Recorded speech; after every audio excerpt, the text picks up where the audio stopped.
Hello everybody, it's George from Ireland. So welcome back to my channel once again. So this is commenting on the Russo-Ukrainian war, which has been going on for 2.5 years, in case you missed it.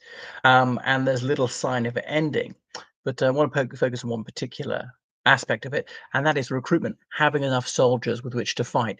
Russia invaded about 200,000 troops in February 2022.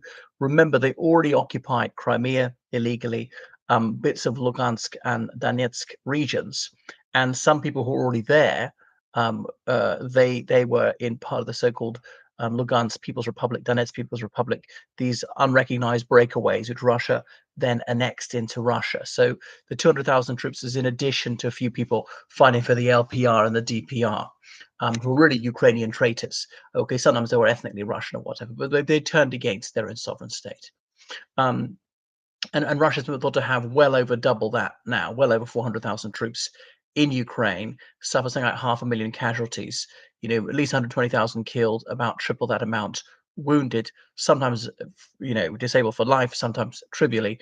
Ukrainian casualties really, really don't know. About a year ago, they admitted to 30,000 war deaths, but that's probably an underestimate. And obviously, there'll be more killed since. But anyway, there are signs that Russia is really struggling to recruit. If we think they're losing roughly 200,000 a year between killed, wounded, and captured, you'd need to replace that. But I mean, they have something like, is it 600,000 young men turning 18 this year? So that they could lose 200,000, replace them with another 200,000. They still got a 400,000 excess. They could still expand the size of the army. Now, of the 600,000 18-year-olds, a lot of them, some of them are disabled or whatever, might have various exemptions. Frankly, they're just rich and well connected, not going to be conscripted. Um, they've recruited anyone in prison they think is suitable, increasingly pressurizing migrant workers from Uzbekistan, Kyrgyzstan, and Tajikistan. But getting migrant men to join is going to be increasingly difficult. Before COVID, Russia had 10 million migrant workers, overwhelmingly from former Soviet countries like Uzbekistan, Armenia, Moldova, wherever. But now they've only got about 6 million migrant workers. That's a 40% fall in just 5 years, a 40% fall. What if it to carry on falling at this rate? Obviously in a few decades there'd be none left whatsoever. So people from former Soviet republics are less inclined to go to Russia. They were the last to be employed, last hired, first fired, often because of racism, and they don't want to be pressurized into joining the army, whether it's used as meat attacks. Their lives just frittered away in hopeless diversionary attacks as a decoy for the main thrust by professional Russian soldiers. And since the Crocus City Hall attacks, there's been a spate of racialism, a lot of police harassment. About 3,000 Tajiks turned back from Russian airports in the last few months, and they prefer to do better paid jobs, sometimes in the Middle East, occasionally worse paid in China, but they don't suffer so much racism, or Kazakhstan they can go to overland. So these two sources, people in prison and people from Central Asia, they've been really reduced as a potential to recruit people. Um, so the Defense Ministry claimed between January and April 2024, over 100,000 men volunteered. But there's nothing more dishonest than a Russian official statistic. Don't believe it, and don't disbelieve it until it's been actually stated officially. Because it's a supposedly good statistic, you'd have to assume it's half what it is. If it's a bad statistic, as in war deaths, you'd have to assume it's double what they say. That's my rule of thumb. And so this year, the bonuses paid to sign a contract the military have increased remarkably. So a private soldier's salary is equivalent to about 2,100 US dollars a month. Now that is over double the average salary in Russia. That is alluring, particularly people from poverty-stricken remote regions. But the bonus for signing up varies from region to region. In Moscow, it's a staggering 22,000 US dollars. But the Muscovites are the least likely to apply. It's the most bourgeois, most educated, most cosmopolitan city in Russia. But I say, well, that's usually the case with the capital. Yeah, but this is off the scale. I mean, as a Muscovite said to me, Moscow is a different country from the rest of Russia. So it's very centralized. Moscow is at something like 12% of the population, but of the wealth, it'd be 50% quite easily. Of rich Russians you meet abroad, 8 out of 10 will be Muscovites, 1 out of 10 will be from St. Petersburg, and the other 1 out of 10 will be from somewhere else. All the best stuff, universities, hospitals, whatever, is in Moscow. And they automatically assume capitals are superior, so that they usually don't want to join. It's offering so much because Muscovites earn more. All right, the cost of living is higher there. The property price is almost Western prices, but they can't. The thing is, yeah, they less inclined to join. You have to tempt them, and unemployment is very low there.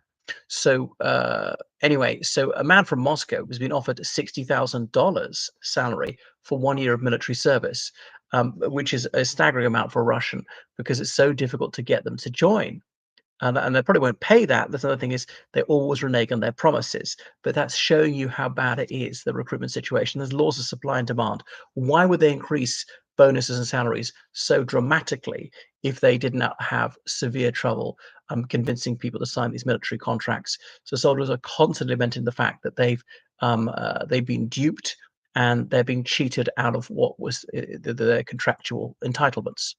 So yeah, their enlistment bonuses in the less affluent regions are much lower, but it can still be like up to 14 times average monthly salary. The 85 regions or republics in Russia, and 51 of them have increased the bonus scheme since the war began. There's also a refer a friend scheme. Even if you yourself are not volunteering, you are the one who persuaded my friend to join. You, as the persuader, you get a bonus, lesser one, and he gets it. They're only recruiting men to fight. They do recruit women for non-combat roles. Only 4% of the Russian army is female.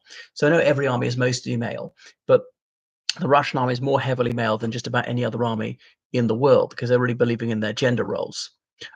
So the volunteers come from most economically deprived regions, as I say, and they're disproportionately ethnic minorities. There are 200 indigenous ethnic minorities like Chechens, Dagestanis. The Chechens claim that they've joined in the highest numbers in proportion to their population. The Buryat people from the Russian Far East, Yakut, Chukchi, Tatar, and so on, Moldovians. Anyway, so yeah, the government obviously is having severe difficulty persuading enough people to join, and they think that suasion will be achieved through financial inducements. So the government wants to avoid a large-scale mobilization, such as they introduced in September 2022 with that decree.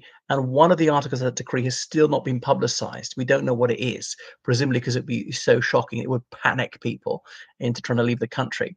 They don't want it to be unpopular, difficult to enforce, and people trying to leave the country. But you say, well, we're just going to close the borders to men between certain ages, but they might leave illegally. Remember, Russia's got the vastest land area in the world. The border in Russia and Kazakhstan is one of the longest land borders in the world. And of course, the border guard is stretched very thin. They're not allowing more recruitment to that. Anyone who leaves it for any reason is sacked or resigns. He's going to be recruited. So they just don't have the numbers to properly secure the border, walk over, drive over into Kazakhstan, stay there illegally if necessary. It's a big country, try and be hidden there. The thing about these bonuses is the money's only good to you if you live. What if you get killed? And they've complained some of them have been fighting for 2.5 years, haven't had a day's leave. So Putin just treats the soldiers really badly. The Western army say, no, no, no, we have to be humane. Give them a month's leave after a year or something like that. Compassionate leave to go back for a funeral. I mean, I knew a guy in the Royal Air Force serving in Iraq for 6 months, only a 6 month tour, but he's allowed a holiday in the middle of that and he could pick where it was. His twin daughters. He went back for the birthday of his little daughters. Anyway, so that's the draft is still going on, but at a low level. Obviously, it's a biannual draft, taking people in for their 1 year of military training.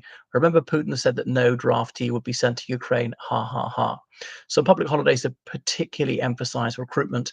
There are all these theme parks related to the Second World War, and of course, according to the Putinite lie, this is the Second World War all over again. It's always the Second World War.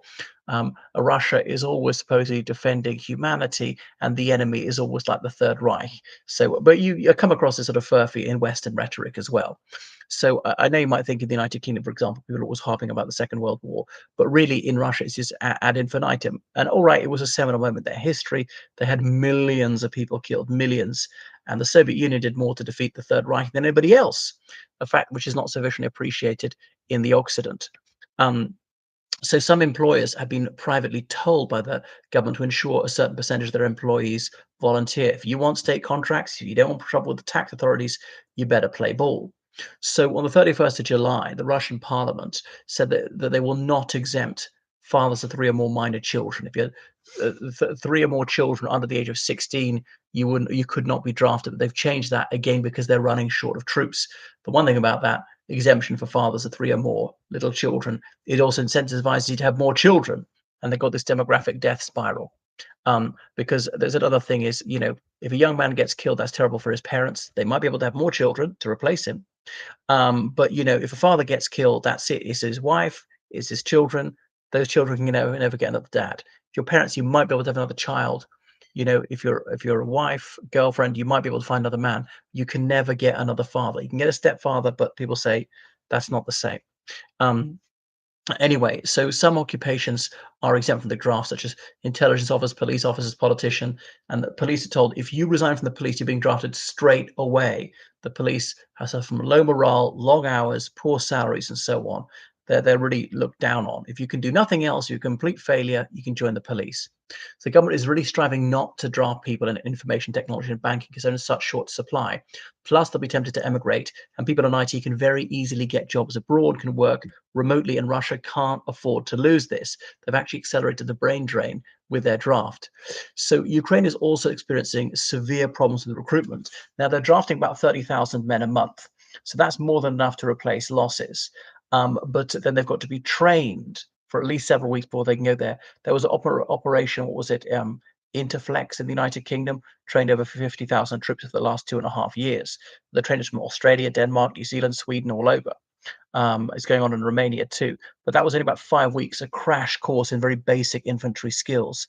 The Ukrainians were meant to upskill from there. And I'm told one of the reasons actually both sides are not doing very sophisticated attacks is there's not great all-armed cooperation, and they can only do things at whatever company or battalion level, 100 troops or maybe 500 troops. They can't do really large-scale operations with several thousand troops coordinating.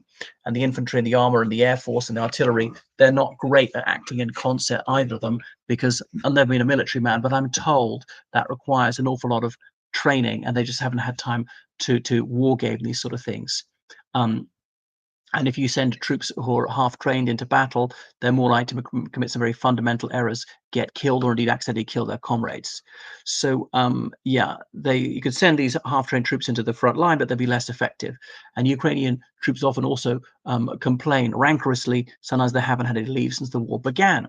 So the government says we can't afford to under pressure in several sections in the east. Russia thinks numbers is their advantage, but Russia is running low of numbers as well, because I thought military age males, they got something like 35 million. But of course, some of those have got exemptions for disabilities and reserved occupations. It might be more like 25 million. And how many they drafted already, so you might say, well, that's still not a ruinous number.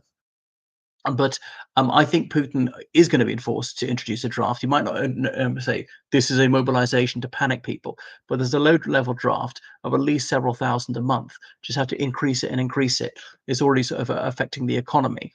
But that's why there's more of a chance of a ceasefire next year, of negotiations, which Zelensky has more than hinted at, that maybe Russia doesn't have to withdraw unconditionally before they do this, and so on. Yeah, draft evasion is rife in Ukraine. Obviously, there's a lot of corruption, and so people paying recruitment officers to let them off, to be diagnosed with medical conditions, make them permanently unfit for military service, even if they're fighting fit. So only 29% of Ukrainians consider it immoral to evade the draft. But what about the poor guys who've been fighting for 2.5 years and getting killed, or getting wounded, or just suffering? Even if I don't get killed or wounded, to see it happen to other people, I don't want to see that. And the psychological scars, well, these are wounds that people might never recover from. So there are tens of thousands, at least tens of thousands of Ukrainian military-age men abroad who've not returned for the war. And then, Ukraine's allies are not forcing them to go back. And if you don't go back voluntarily, we will arrest you, handcuff you, and put you on a plane or something like that. If Western countries, if they want Ukraine to win, is going to take that. So yeah, Ukraine could draft a lot more people, could draft women into non-military service. So you have to do something in the war effort. You can't necessarily be a hairdresser or whatever, or a shop assistant. You're going to have to do something for whatever we consider useful for the war. If it's driving a train, if it's working on a farm, some women are already working in mines who didn't used to free up men to fight. But I thought incentivize Nepalis and Pakistanis to fight with two countries with strong military traditions, the Nepalis particularly serving the British and Indian armies. And Russia had some success recruiting Nepalis. but openly say, and you'll be paid this salary, and unlike Russia, actually pay the salary you promise, and that news will get back to Nepal. They could come in via Moldova if Moldova would allow that. The thing is, and we'll give you citizenship on day one. You sign the contract, here's your passport. That might be attractive to them. So, well, obviously it's terrible. I wish this war wasn't going on. It's entirely the fault of the Putin regime, but exhaustion may set in. Right, thanks for watching my channel. Make sure you subscribe on Patreon, donate on PayPal. Goodbye.